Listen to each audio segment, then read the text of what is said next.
जय हिंद, वंदे मातरम।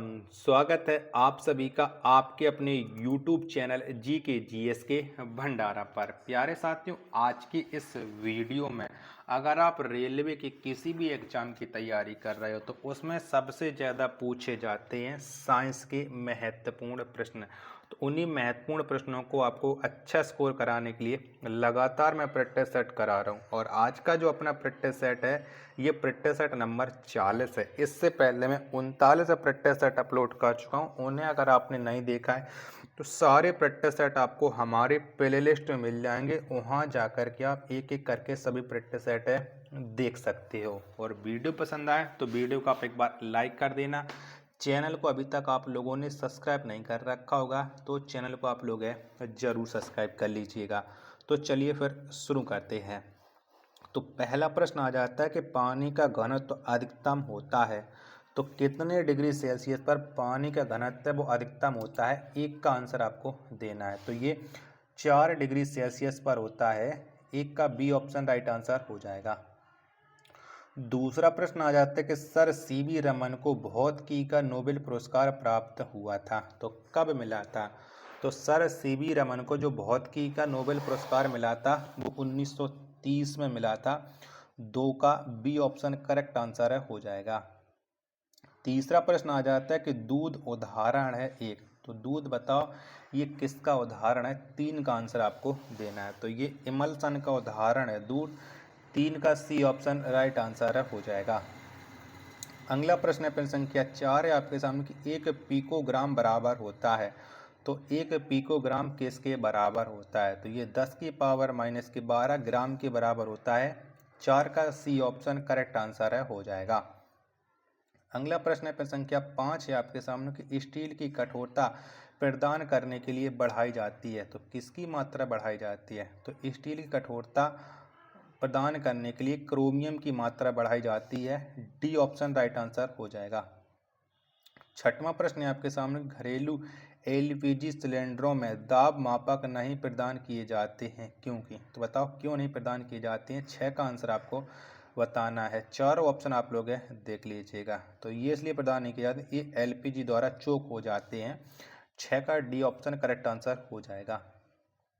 सातवां प्रश्न है आपके सामने कि क्रोमेटोग्राफी की तकनीक का प्रयोग होता है तो किसके लिए प्रयोग होता है क्रोमेटोग्राफी का। 7 का आंसर आपको देना है। तो रंगीन पदार्थों के प्रभाव आसवन के लिए होता है।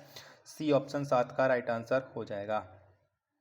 आठवां प्रश्न है कि निम्नलिखित में कौन सा अम्ल सिरके में उपस्थित है। तो बताओ कौन सा अम्ल होता है। तो सिरके में जो उपस्थित अम्ल है वो एसिटिक अम्ल है। डी ऑप्शन राइट आंसर हो जाएगा। अगला प्रश्न है प्रश्न संख्या 9 है कि प्लास्टर ऑफ पेरिस का सूत्र है तो बताओ कौन सा है। 9 का राइट आंसर। तो प्लास्टर ऑफ पेरिस का जो सूत्र है वो है CaSO4 कोष्टक के अंदर बंद H2O। 9 का बी ऑप्शन करेक्ट आंसर हो जाएगा।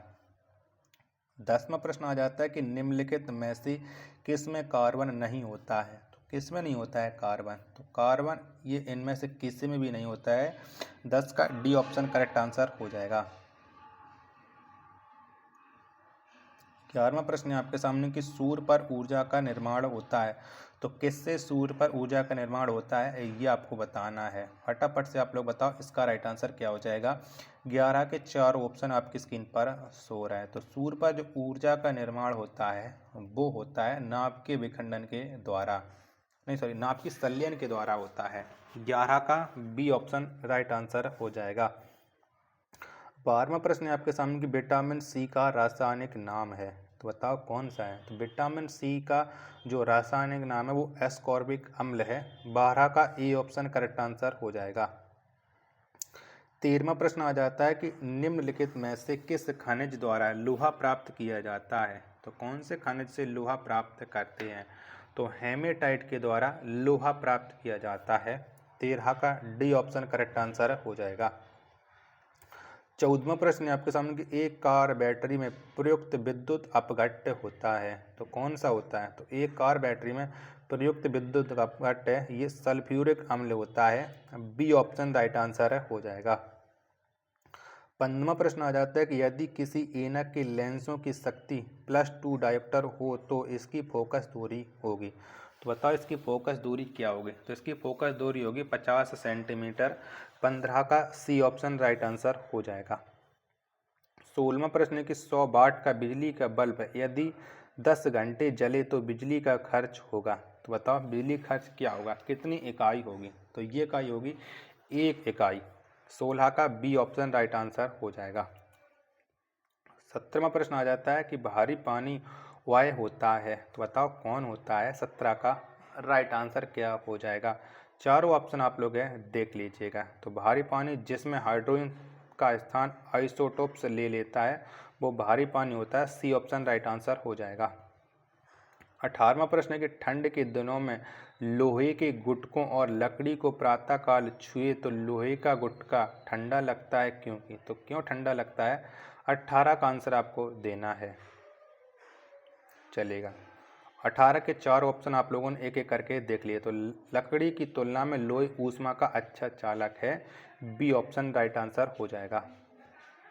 19वां प्रश्न है आपके सामने कि हवा में जिस गैस की मात्रा सबसे अधिक होती है वह है। तो हवा में कौन सी गैस की मात्रा सबसे अधिक होती है ये आपको बताना है। तो चलिएगा आप इसके चारों ऑप्शन आप लोग देख लीजिएगा। 19 के 4 ऑप्शन आपकी स्क्रीन पर सो रहा है। तो हवा में नाइट्रोजन की मात्रा है वो सबसे ज़्यादा होती है। डी ऑप्शन राइट आंसर हो जाएगा। 20वां प्रश्न कि सौर मंडल का सबसे बड़ा ग्रह है तो कौन सा है। तो सौर मंडल का जो सबसे बड़ा ग्रह है वो ग्रह है बृहस्पति। 20 का सी ऑप्शन एकदम इसका राइट आंसर हो जाएगा। 21वां प्रश्न आपके सामने आ जाता है कि सेल्सियस स्केल पर मानव शरीर का सामान्य तापमान होगा तो कितना होगा। तो सेल्सियस स्केल पर मानव शरीर का जो सामान्य ताप होगा वो 37 डिग्री सेल्सियस होगा। 21 का सी ऑप्शन राइट आंसर हो जाएगा। 22वां प्रश्न आ जाता है कि परमाणु नाभिक के अवयव हैं तो बताओ कैसे हैं। तो परमाणु नाभिक के जो अवयव हैं वो होते हैं प्रोटॉन और न्यूट्रॉन। 22 का सी ऑप्शन एकदम इसका करेक्ट आंसर हो जाएगा। 23वां प्रश्न है कि मच्छर भगाने वाली दवाओं में सक्रिय रसायन है तो कौन सा है। तो मच्छर भगाने वाली दवाओं में जो सक्रिय रसायन है वो है एलिथ्रीन। 23 का ए ऑप्शन राइट आंसर हो जाएगा। अगला प्रश्न है प्रश्न संख्या 24 है आपके सामने कि किसी परमाणु नाभिक का आइसोटोप वह नाभिक है जिसमें। तो इसमें क्या होता है ऑप्शन आप लोग देख लीजिएगा। प्रश्न संख्या 24 की एक एक करके। अगर ऑप्शन आपको बड़े बड़े लग रहे हैं तो वीडियो को आप रोक भी सकते हैं। चलिएगा तो इसका अब आपको बता देते हैं। तो प्रोटॉनों की संख्या वही होती है परंतु न्यूट्रॉनों की संख्या भिन्न होती है। बी ऑप्शन 24 का राइट आंसर हो जाएगा। 25वां प्रश्न है आपके सामने कि 20 वर्ष की आयु में मानव शरीर में हड्डियों की संख्या होती है लगभग तो कितनी होती है। तो मानव शरीर में जो हड्डियों की संख्या है वो 20 वर्ष की आयु में इनमें से कोई भी नहीं होती है। यानी 25 का डी ऑप्शन देने वाले सभी लोगों का राइट आंसर हो जाएगा। 26वां प्रश्न आ जाता है कि स्त्रियों की तुलना में पुरुष वर्णांता से अधिक पीड़ित हो सकते हैं क्योंकि। तो बताओ क्यों हो सकते हैं। उनमें केवल एक एक्स क्रोमोसोम होता है। सी ऑप्शन राइट आंसर हो जाएगा 26 का। 27वां प्रश्न है आपके सामने कि बिजली की खपत किसके मापन पर आधारित होती है। तो किसके मापन पर आधारित होती है बिजली की खपत। तो ये वाट पर आधारित होती है यानी केवल एक है। ऑप्शन संख्या ए है। 27 का ए ऑप्शन राइट आंसर हो जाएगा। आशा करता हूँ कि आपको ये वीडियो पसंद आ रही होगी तो प्लीज़ वीडियो को आप एक बार लाइक कर देना। चैनल को अभी तक आप लोगों ने सब्सक्राइब नहीं कर रखा होगा तो चैनल को आप लोग ज़रूर सब्सक्राइब कर लेना। मिलते फिर अपने एक और नेक्स्ट वीडियो के साथ। तब तक के लिए धन्यवाद। जय हिंद, वंदे मातरम।